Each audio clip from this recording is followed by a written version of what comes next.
Bonjour chers amis, bienvenue dans cette émission spéciale Promo plus égal, plus de promos.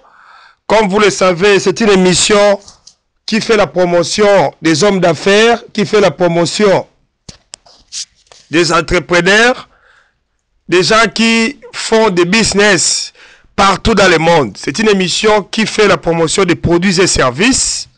Au nom de toute l'équipe de Talatala Congo TV, au nom de toute l'équipe de Tout Savoir Télévision, je suis heureux de vous présenter cette émission, chers amis, avec un invité spécial, quelqu'un qui veut faire vendre ses produits, ses services aux consommateurs.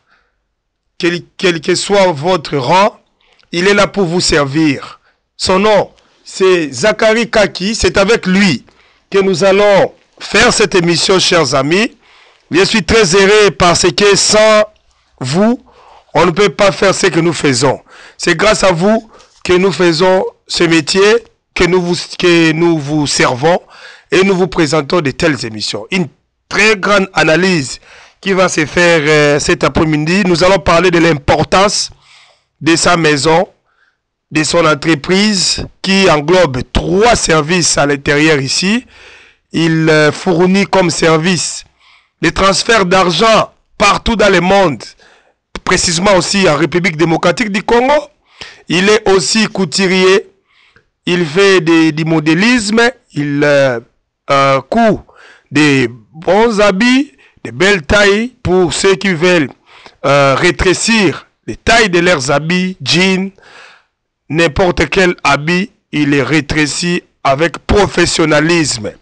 Il est aussi un grand coiffeur pour ceux qui aiment de la bonne coiffure. Pour la coiffure femme, il est à la recherche des mamans qui savent tresser, planter ou élaborer de bons cheveux pour des femmes. Sans plus tarder, je m'en vais saluer mon invité. Bonjour, papa Zakari Kaki. Bonjour, Tout Savoir Télévision. Vous voulez que je vous appelle qui? Boss Zak, patron Zakari, Moutou Abachinabi Zakari, ou tout simplement simple Zakari, Monsieur Zakari Kaki. Comme tout le monde me connaît, son nom de Zak. Papa Zakari, merci beaucoup de l'honneur que vous nous faites aujourd'hui de répondre à nos questions, parce que beaucoup de gens se posent la question de savoir comment on peut tenir une affaire comme business sur ce que vous faites. Beaucoup de gens aimeraient savoir ce que vous faites. Mais avant que nous démarrons, je retourne du côté de la régie, qu'on nous balance d'abord cette publicité, ce spot, et ensuite nous allons revenir pour donner la parole à notre invité du jour. Talatala comment publier qui n'y est publié la bombe vérité boile la gamme mon comprendre Talatala comment publier.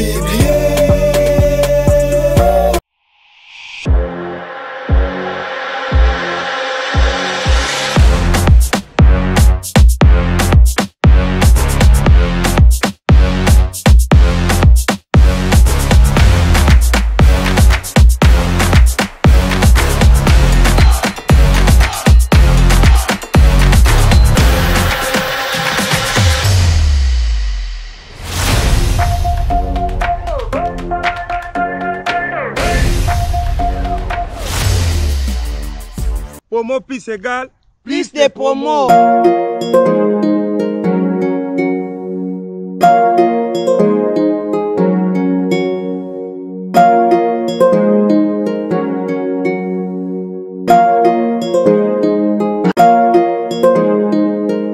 Awa nyonso eza ya koteka yo mpe mutu oza na marchandise, yo mpe homme d'affaires, femme d'affaires, oza na babiloko na yo ya koteka, yaka nango awa tokoteka ensemble. promo plus égal, Plus de promos.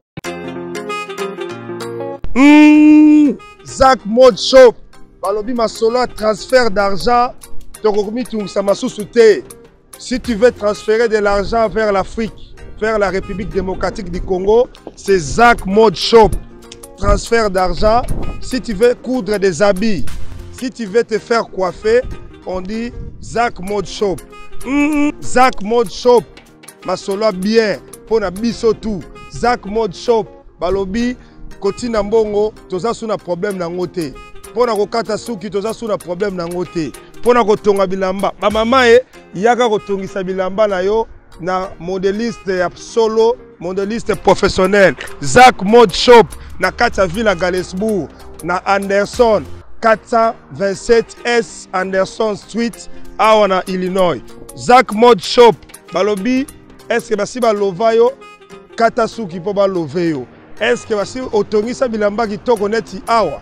Yaka otongisa bilamba awa asalaka nyonso. Akataka, atongaka, ye moko pa créaka ba style. Zach Mode Shop, masolo kitoko pour un transfert d'argent. To sepeli. Ok, donc yango to ipsaki bino donc awa to sa siko ba transfert ba mbongo moko ya ebele de boya ebele. Adresse na biso ezali 427 South Anderson Street na Galesburg na Illinois 61401. Zip code na biso yango na USA. Numéro de téléphone est 309 509 32 44. Na pesi bino ba mbote ebele donc to monani.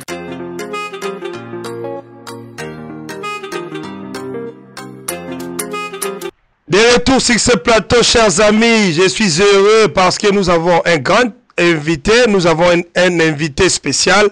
Il fait bien son travail, c'est un entrepreneur. Il est basé dans la ville de Galesbourg, ici aux États-Unis d'Amérique, précisément dans l'État d'Illinois. C'est avec lui que nous allons analyser et échanger sur ces grands sujets, l'importance de sa maison dans cette ville et pourquoi il a beaucoup de services dans sa maison qu'il fournisse des services tels que la couture, la coupe et couture, la coiffure, c'est-à-dire les salons de coiffure pour hommes et femmes, ainsi que les transferts d'argent. Papa Zachary, nous voudrions que vous vous présentez pour ceux qui ne vous connaissent pas. Qui est Zachary? Et tu nous dis comment vous avez commencé avec cette affaire, ce business. Comment vous avez créé cette maison Zach Mode Shop? Ok, moi je suis Zachary. Vous êtes comme ça? Ouais, je suis Zachary. Okay. Zach, beaucoup de gens me connaissent au nom de Zachary. Parce que je suis couturier de formation et c'est un don que j'ai hérité aussi de la famille. Donc je connais beaucoup de choses. Donc je suis un artiste presque dans tous les domaines. Donc je fais l'art. Il y a même des garnisons, tu vois, des garnisons comme arranger, tu vois, tu as une salle de fête, tu veux faire une fête, je peux faire des garnisons, arranger des chaises, faire des histoires. Je connais beaucoup de choses là-dessus. Donc j'ai eu cette idée de créer mon business parce que je suis du domaine de business. En tant que couturier, je ne dois pas seulement faire quelque chose comme travailler chez quelqu'un, parce qu'il y a la différence entre travailler chez autrui, comme faire le travail chez l'État, que d'avoir ton propre travail. Donc il y a un peu de différence là-dessus. C'est pourquoi j'avais l'occasion aussi, j'ai essayé un peu de faire de tout mon mieux pour avoir quelque chose propre à moi. Donc, c'était au pays que vous avez commencé les affaires ou c'est seulement ici? Au pays, j'étais un couturier. Je suis un modéliste au pays. Je suis un modéliste. J'ai travaillé au pays avec l'enfant du général Raus, d'Aliway. Maintenant, il est à Gombe là-bas, à côté de Batete. Là, je ne suis plus s'il est là-bas. Mais j'ai travaillé avec lui. J'étais son couturier. Donc, j'étais le chef d'atelier dans son business. Et j'ai travaillé aussi avec Maman Anto, que je salue aussi. Maman Anto, elle est un professeur à l'ISAM, professeur de coupe à l'ISAM. J'ai travaillé avec elle, j'étais aussi son chef d'atelier. Et j'avais aussi mon atelier qui n'était pas aussi connu de tout le monde parce que j'avais beaucoup de gens qui m'enviaient, qui m'appelaient, que je travaillais avec les gens. Donc j'ai commencé là-bas, c'est parce que La couture aussi, c'est un business. C'est alors que quand je suis venu ici, j'ai travaillé chez les autres, comme j'ai travaillé les travails des entreprises ici. C'est alors que j'ai eu l'argent, j'ai créé aussi mon propre business. Voilà, c'est avec cette petite histoire que nous démarrons directement. Maintenant, dites-nous, comment est-ce que vous avez eu l'idée de créer cette maison, Zach Mode Shop? D'où est-ce qu'il est venu l'idée? L'idée m'est venue parce que, tu vois, je suis modéliste. Ça veut dire, tu vois, un modéliste, c'est un couturier, c'est un business. Donc, des fois, au Congo, au pays, on ne réalise pas que nous sommes des businessmen. Okay. Parce que tout ce que tu fais comme business et qui attire des clients, tu es dans un business, tu fais le business. Bon, parce que tu vois, avec ici, aux États-Unis ou à l'Europe, c'est là où on valorise maintenant. Je voulais maintenant valoriser mon don. Okay. Donc, c'est pourquoi je voulais maintenant valoriser mon don de business. En tant que couturier, je voulais maintenant valoriser ça. J'ai commencé à travailler dans des entreprises, mais j'ai gagné de l'argent dans des entreprises où j'ai travaillé. Et à tout moment, j'ai conscientisé l'argent, j'ai gardé l'argent à acheter du matériel, des histoires, tout comme ça, jusqu'à ce que j'ai fait quelque chose qui est propre à moi-même. Voilà. Donc aujourd'hui, si vous êtes tel que vous êtes, c'est un fruit de longue durée, de longs sacrifices. C'est un fruit de longs sacrifices. Vous savez, les gens gagnent de l'argent parce que ce que nous faisons, c'est une carrière, quoi. Okay. Je voulais c'est une carrière, tu vois, c'est que tes enfants peuvent hériter ça, il y a des gens qui peuvent hériter ça. Bon, mais c'est un sacrifice, comme vous venez de dire, parce que avoir l'argent, il y a d'autres personnes qui gagnent de l'argent, ils font n'importe quoi avec l'argent. Bon. Mais nous, quand on gagnait l'argent, on achetait des matériels, on achetait des histoires, parce que j'avais l'idée de créer quelque chose. Bon. Et l'idée n'est pas aussi limitée, parce que mon idée, c'est d'avoir ce que j'ai ici en Amérique, d'avoir dans notre pays, il y a des représentations dans notre pays. C'est ça. J'ai gagné mon argent, j'ai acheté des histoires, j'ai acheté mes matériels jusqu'à ce que j'ai fait mon propre business. Alors, parlez-nous maintenant des services que vous organisez ici dans cette boîte. Et quels sont les rôles? J'ai ici, si vous voyez, vous pouvez voir là-bas derrière nous. Oui, les gens sont en train de voir. Il y a un grand salon de coiffure. Grand salon de coiffure parce qu'ici, les gens ont des travails. Okay. Il y a des gens qui viennent travailler ici. En même temps, ils ont leur travail aussi qui leur donne beaucoup d'argent. Le travail de l'Amérique. C'est le travail de l'Amérique. Là-bas, on coiffe. Il y a la coiffure. Il y a aussi les gens qui tressent les cheveux, branding hair. Okay. Donc, les gens qui tressent les cheveux. Il y a aussi des mamans que j'ai. Bon, là-bas, d'autres endroits là-bas, il y a maison de couture. C'est là où je fais des coutures. Okay. Bon, je couds les habits là-bas. Moi-même, je suis modéliste. Je coiffe aussi. Mais il y a aussi les gens que je travaille avec.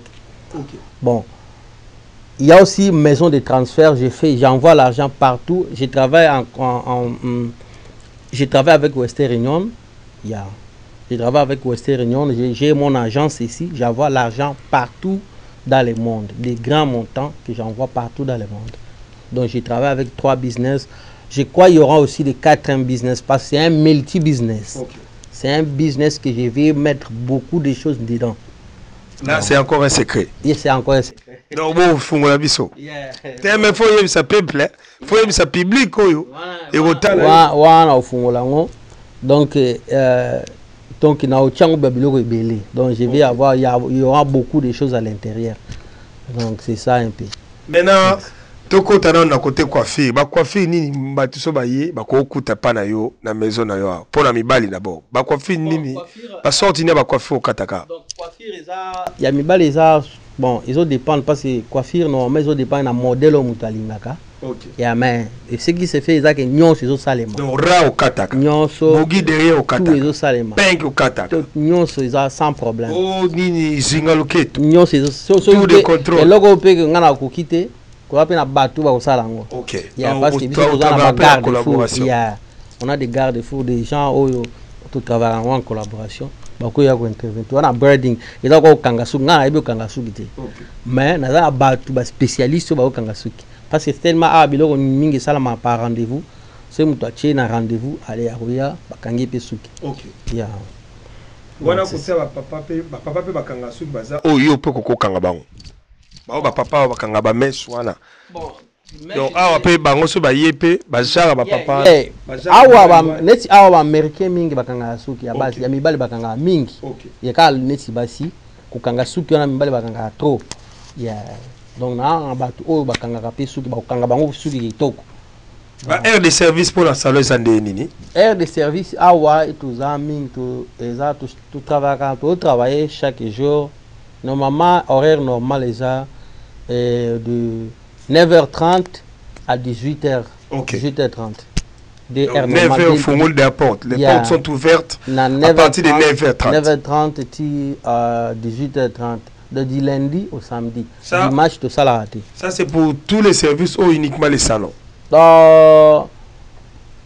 Normalement, ils ont pour un service nyonso. OK. Ils ont pour un service nyonso. Mais mingi na salon tout réservé vendredi samedi. OK. Bon bayaka ba moment un week-end wana ya. Mais il y arrive des fois mutu pa oyana ba jour tout ça là. Voilà, chers amis, je pense que tout est clair ici. Les services qu'ils nous donnent, qu'ils nous offrent sont très importants parce que ça nous aide à avoir quelque chose dont nous avons besoin. Parce que c'est lorsqu'il y a un besoin qu'il y a présence d'un service. Et bon, ce qu'on peut la couture, mais téléphone nous né et les grandes couture né na couture ming ezala ba déposer bilamba to pesi bango rendez-vous ya jour akoya kozwa. Ya bon ils appellent na ba mususu bayaka neti na ba ils ont ba travail mususu o iza muke neti ba ponte ba travail moko ya muke ezaka express ezaka sur place. Ya ils ont bosko na ba travail ya couture ezaka ko ya kotonga mutalinga tongele lamba mobimba modèle ou bien mutalinga o saela e modification. Ils ont ba modification mususu ezaka lokola mutazo tongele lamba. OK. Ils vont se conduire depuis ça va rendez-vous. Au ticket lamba to ko peso par exemple une semaine ou bien 2 semaines par rapport à lamba na yo na il y a travail que j'en ai là-bas na yo. Ya mais ba ponte ba travail à mike wana izakaka soko tiki na tongo zina pourquoi. Ya ba modèle ni no salaka na couture oza capable ya kotonga. Quels sont les modèles que tu es capable de coudre? En tout cas si un client se présente. Bon, le baga neti le lo ba tonga so mingi veste te ba veste comme prêt à porter mais na tonga na banana tonga veste. OK. Yeah, parce que le bat balinga so ya batonga te comme prêt à porter bon problème te mais pour na kotonga na yebi kotonga veste na yebi kotonga pantalon ya jean na yebi kotonga pantalon ya tissu na yebi kotonga mabaya na yebi kotonga robe na yebi kotonga loko nyonso etonga makana maboko. OK. Soko pesinga na taille na tongi donc na za pe na capacité ata eloko na tonga te mais so ina moni yango so etonga makaka elamba de so batonga ka elamba ba tonga yango na cuir so na tali na kotonga. OK. Donc capacité na nga et puis naza spécialisé na ko diminuer d'un côté on a za makasi ça veut dire ce que vous en a veste na yo ils ont munene na ko diminuer facilement na spécialisation parce que moni kotonga bilamba isa un peu différent na ko diminuer. Mutu muso ko yeba kotonga elamba mais ayebi ko diminuer te wana za secret. Yeah, au moins batu mususu mona ka mutu ayeba kotonga elamba akotira memele elamba a diminuer au moins pe abebisi ko moganga babebisi elamba neni batu atunga kitoko donc kotonga elamba na ko diminuer ekeseni eza eloko mibale ekeseni. Yeah, ekeseni donc yosko expérience na ngana za spécialisé na nyonso et vi na za très spécialisé na ko diminuer donc na spécialisé na nyonso donc na yebi ko diminuer bilamba nyonso na yebi pe kotonga nyonso. Si on a couture modèle na eza nani c'est-à-dire ba grand couturier ko tenga biso quelques grand couturier pe na yo bangaka qui a été au talibo défilé même des modes ya bilamba au talibo na bobi te couturier na betango bien parmi bango banani bela yo mona bilage na ko yebiso ki na minute pona otunga na yebi to soka zaka avant na minute pona otunga na modèle ti modèle kaka eza ba grand frère na ba ene na ngai ene na ngai na monde na monde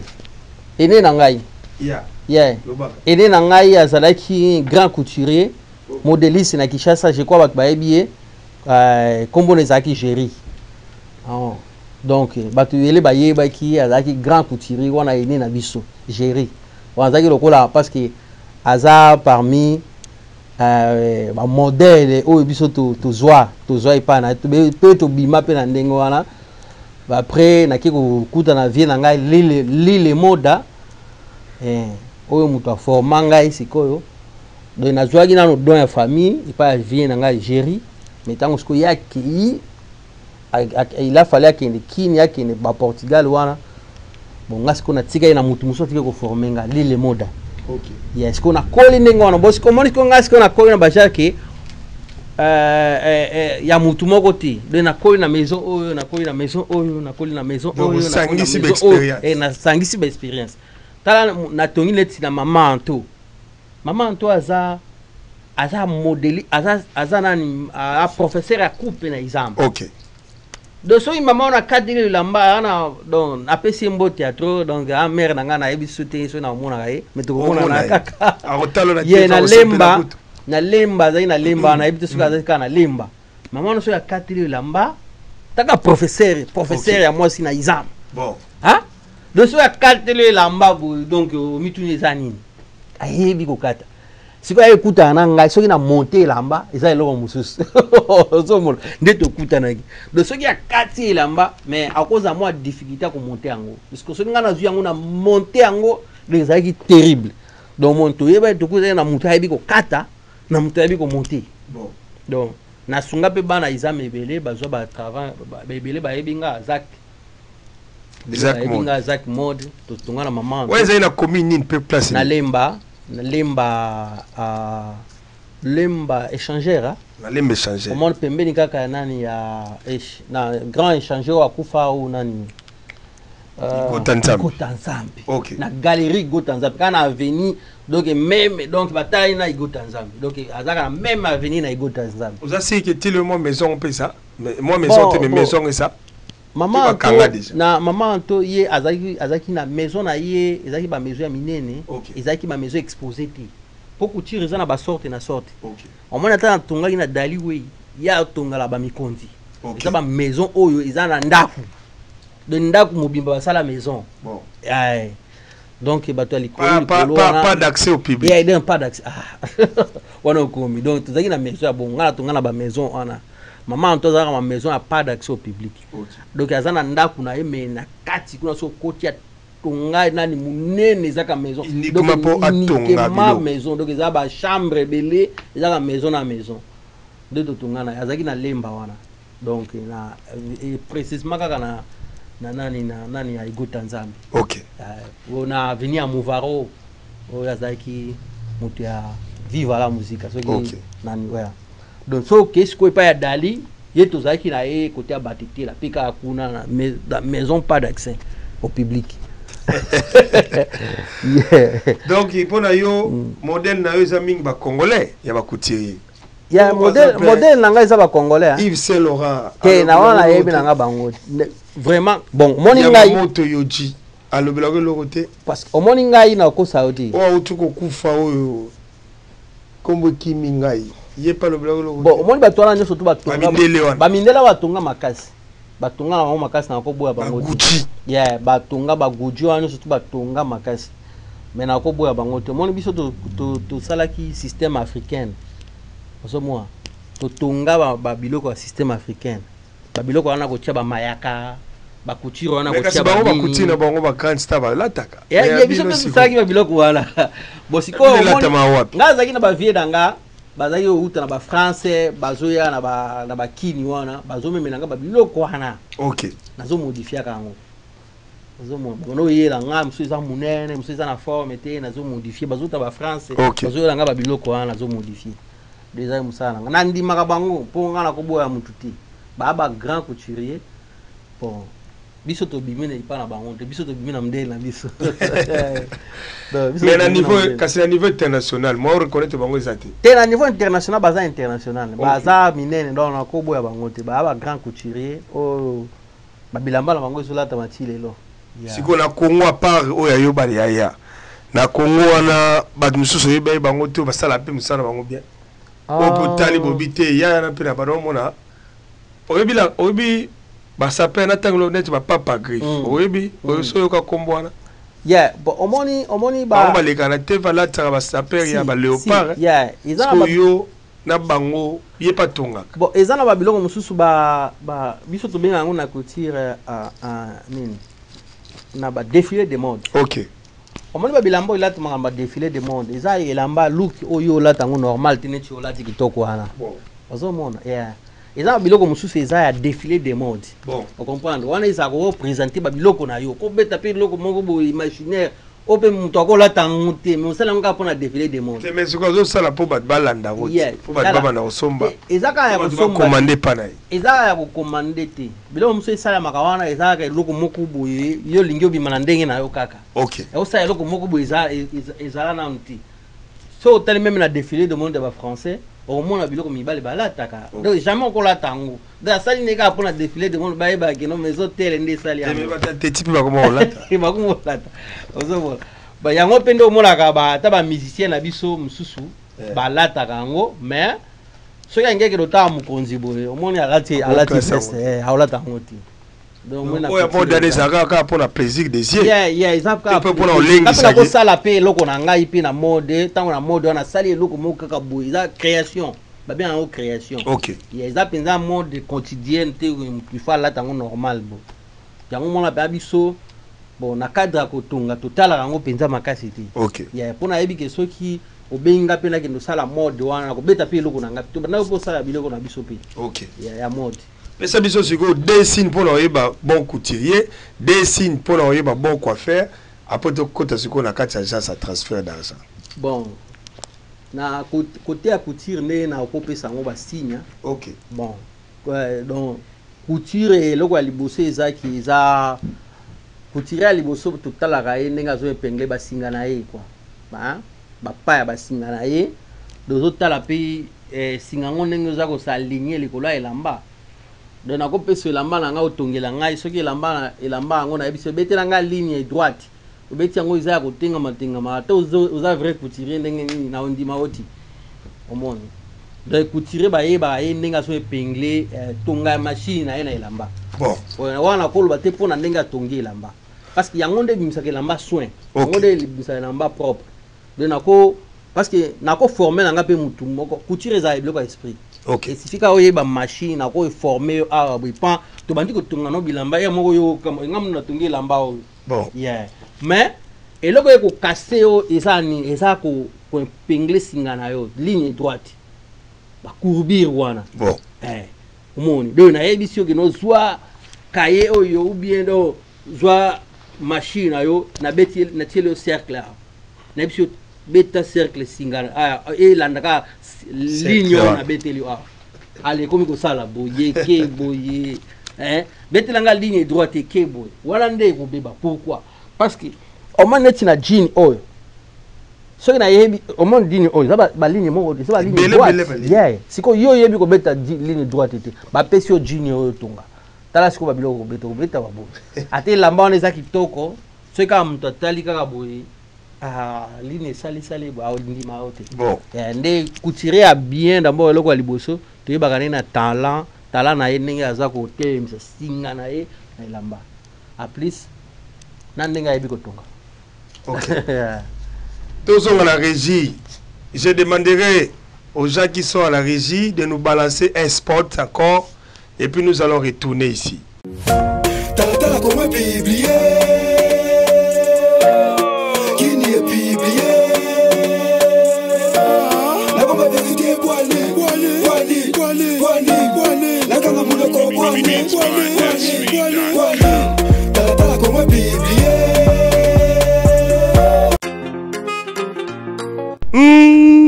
Zach Mode Shop balobi masolo transfert d'argent tokomi tungisa masusu te. Si tu veux transférer de l'argent vers l'Afrique, vers la République démocratique du Congo, c'est Zach Mode Shop. Transfert d'argent. Si tu veux coudre des habits, si tu veux te faire coiffer, on dit Zach Mode Shop. Zach Mode Shop. Masolo bien. Pona biso tout. Zach Mode Shop. Balobi kotina mbongo toza suna problème nango te. Pona kokata suki toza suna problème nango te.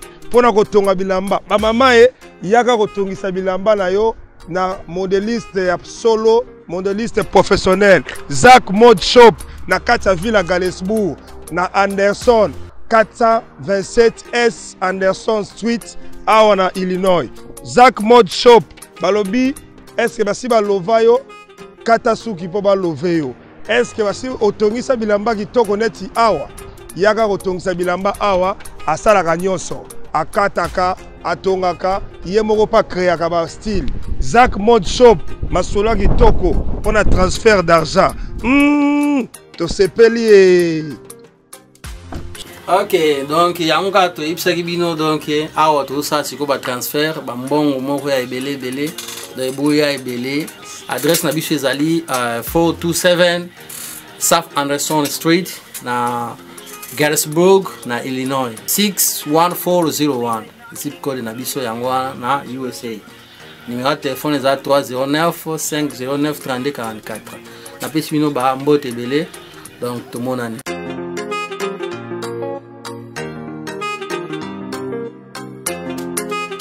De retour sur ce plateau, chers amis, je reçois pour vous l'entrepreneur, monsieur Zachary, car c'est avec lui que nous sommes en train de développer ensemble et échanger dans le cadre de cette émission Promo plus égal, plus de promos. Papa Zachary, merci beaucoup parce que déjà avec ma signe, on a toujours remarqué déjà que on maîtrise Moussala Nayo. C'est comme la difficulté, ni beaucoup de nango.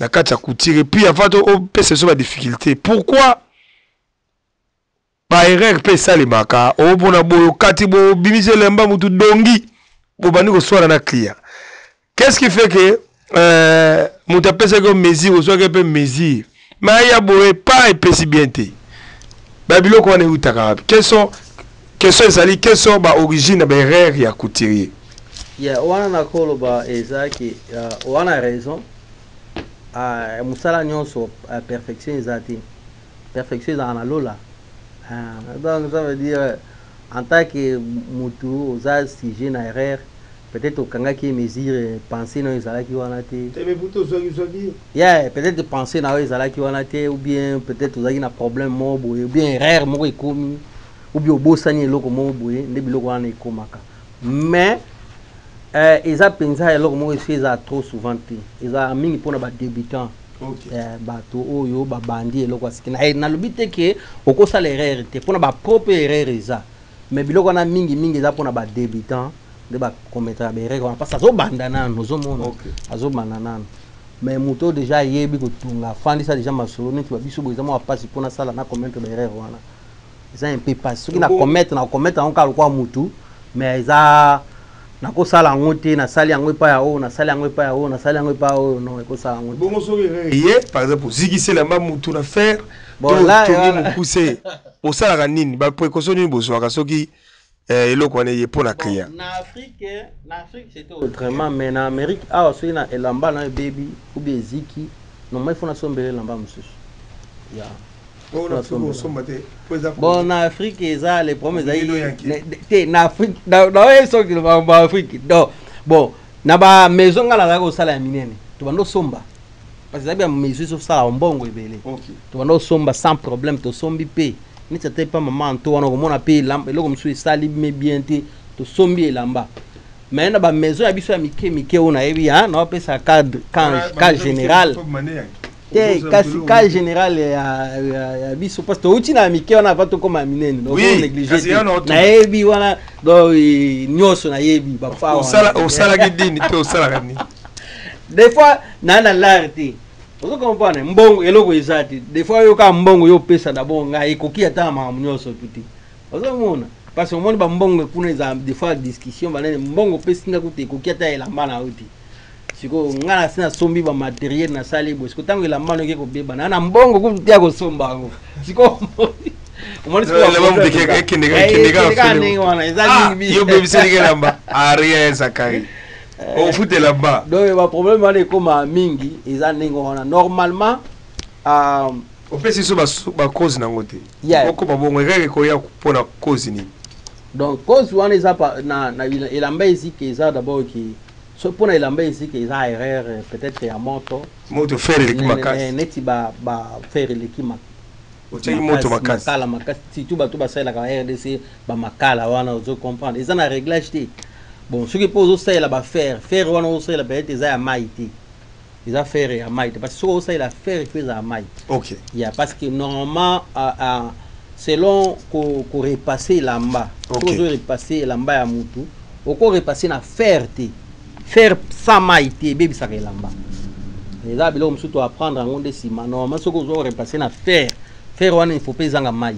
il faut toujours na faire wana il faut ça la faire à pression ils la pression OK ce qui faire wana na pression te ko bébé c'est lamba au moins ka bilamba sala ka bangeli on est lamba ya noir au moins lamba comme ezaki noir et bien mais comment ça bon bangeli lamba na bébé déjà faire me ça ça quoi de faire colorer en tiango couleur mon client est vérité partir no lelo ata mo na ndao mo na ka lamba mo ko mo pesa ngeli elamba na ngai komi kitoko tengeli lamba baby OK yeah faire me tezo li yango ningo wana parce qu'ils akana maiti donc faire ce que zo sombata na ndako post au repassa bilamba il faut ba faire à pression des ana mai parce que mai wana ya moto yango nde et là lisaka lamba OK yeah faire kaka yango moko en soi na se za moto so simbi lamba boye ya banonjulu kisa lamba na mais si ko le bana biso lelo pour aller battu to ba la biso ba yeba pourquoi ba couturier bino biti bo betsa ba to ba ku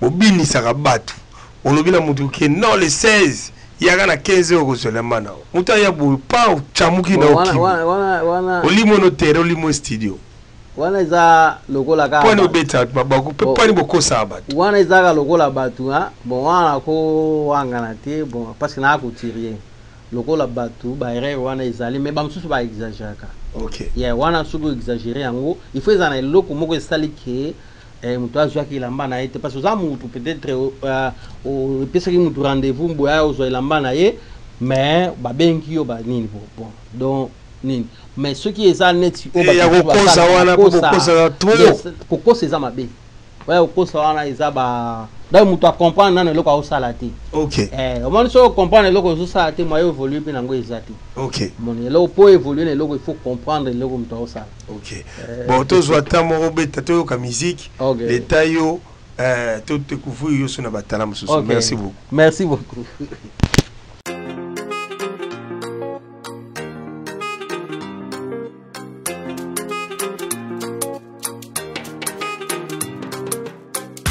J'étais dans le péché, Jésus, tu m'as éclairé. Tu as pardonné tous mes péchés, mes erreurs.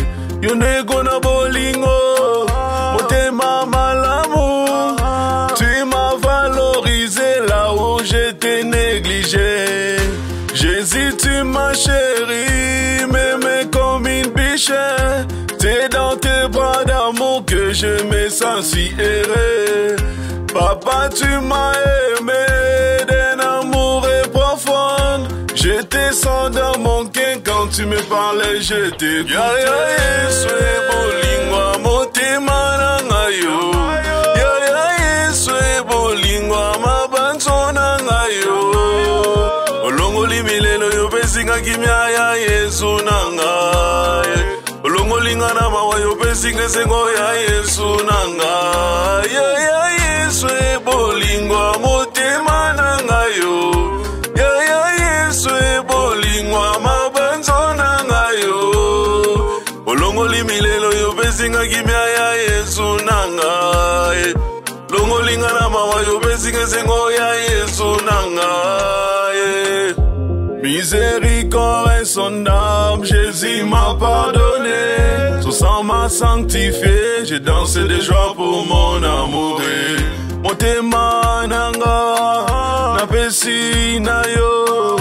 Tu m'as fait la grâce d'être enfant de Dieu que je n'y croyais pas. Tu m'as donné le dégoût du péché, tu m'as rempli de ton esprit. Je viens à tes pieds, fais de moi tout ce que tu voudras. Bolingo nanga, na pesi na yo. Je t'aime trop mon Jésus, tu as comblé tout mon cœur. Ya Yesu bolingwa motema nanga yo. Ya Yesu bolingwa mabanzo pesinga kimya ya Yesu nangaye Ulongolinga na mawa yo pesinga sengo ya Yesu nangaye Ya Yesu ebolingwa motema nangayo Ya Yesu ebolingwa mabanzo nangayo Ulongoli milelo yo pesinga kimya ya Yesu nangaye Longolinga na mawa yo pesinga sengo ya Yesu nangaye Zamba za bolingo Yesu za bolingo Zamba za bolingo Yesu za bolingo Je chante pour toi Seigneur Je chante pour toi C'est toi qui es mon vrai et véritable amour Je t'ai rejeté et abandonné Seigneur tu m'as ramassé Et tu m'as plongé dans ton amour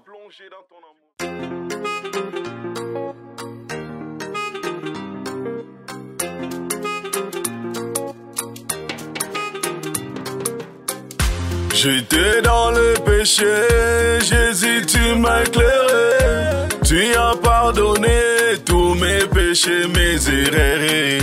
Yone gona bolingo, motema malamu. Tu m'as valorisé là où j'étais négligé. Jésus tu m'as chéri, m'aimais comme une biche. C'est dans tes bras d'amour que je me sens si heureux.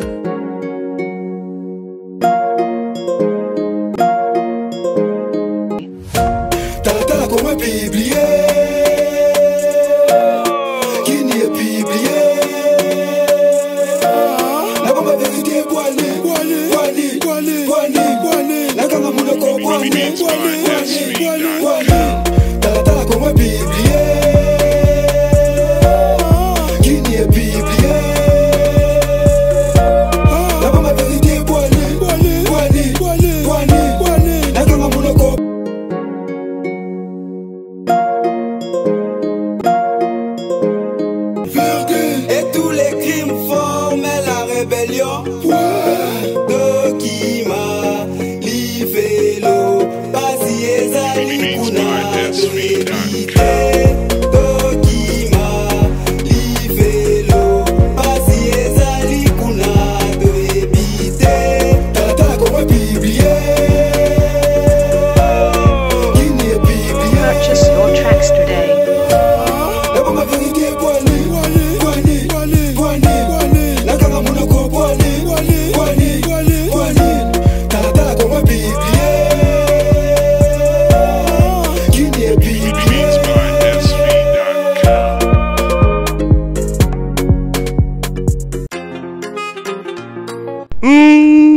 Zach Mode Shop balobi masolo transfert d'argent tokomi tungisa masusu te. Si tu veux transférer de l'argent vers l'Afrique, vers la République démocratique du Congo, c'est Zach Mode Shop. Transfert d'argent. Si tu veux coudre des habits, si tu veux te faire coiffer, on dit Zach Mode Shop. Zach Mode Shop masolo bien pour na biso tout. Zach Mode Shop balobi Koti na mbongo, toza suna problème na ngote. Pona kokata suki, toza suna problème na ngote. Pona kotonga bilamba. Ba mama yaka kotongisa bilamba na yo na modéliste solo, modéliste professionnel. Zach Mode Shop na kata Villa Galesbourg na Anderson 427S Anderson Street awa Illinois. Zach Mode Shop balobi est-ce que basi ba lovayo kata suki po ba loveyo. Est-ce que basi otongisa bilamba kitoko neti awa yaka kotongisa bilamba awa asalaka nyonso akataka atongaka ye moko pa créaka ba style. Zach Mode Shop masolo kitoko pona transfert d'argent.